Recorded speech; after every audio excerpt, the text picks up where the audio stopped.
Ezequiel, ele havia sido chamado por Deus para profetizar aos cativos de Judá.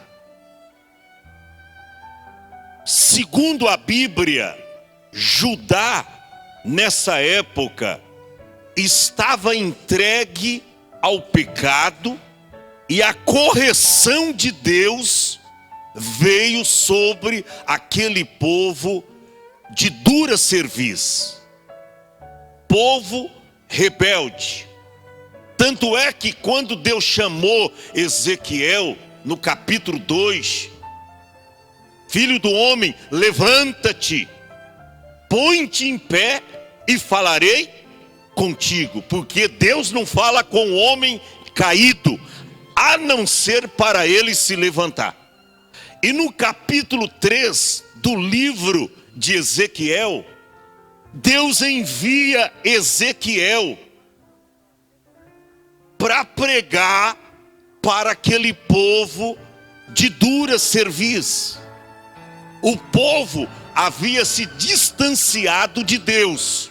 O povo estava na desobediência e na rebeldia.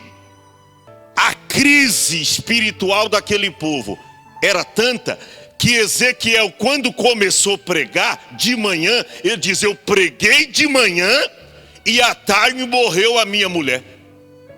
Ele diz: eu preguei de manhã, à tarde a minha mulher morreu. E ele foi profetizando. Só que nós encontramos aqui, escute bem isso, que nesse capítulo 22 e o versículo 30, expressa que nele, ou ele nos mostra nitidamente, o desalento divino, ou seja, a decepção que Deus teve com relação àquele povo. Sabe por quê? Porque o versículo começa, Deus dizendo: e busquei dentre eles um homem que estivesse perante mim, que estivesse disposto a tapar as brechas, a cuidar dos muros, e busquei dentre eles um que estivesse na brecha perante mim e esta terra, para que eu não a destruísse. Aí Deus disse: porém a ninguém achei. Você já pensou o desalento? Você já pensou a decepção que Deus teve de procurar dentre todo aquele povo um só homem que estivesse preocupado com os muros da salvação, porque muro na Bíblia representa salvação. E Deus procurou dentre eles um homem que estivesse na brecha, ou seja, que intercedesse por aquele povo, que fizesse alguma coisa em prol daquele povo. Daí a importância das minhas primeiras palavras. O que é que você, que fora chamado por Deus, está fazendo na obra? Porque Deus procurou um homem que levantasse muro, que estivesse na brecha, mas ele diz: não encontrei nenhum, não achei ninguém.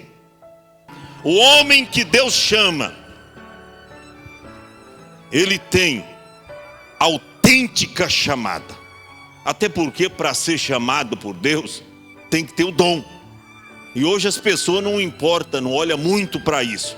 Homem com autêntica chamada, ou seja, enviado por Deus, não é oferecido que vai por conta própria. Porque tem gente assim: se a igreja não envia, se o pastor não consagra, se o pastor não coloca no púlpito, daqui a pouco você vê ele aí abrindo uma igreja.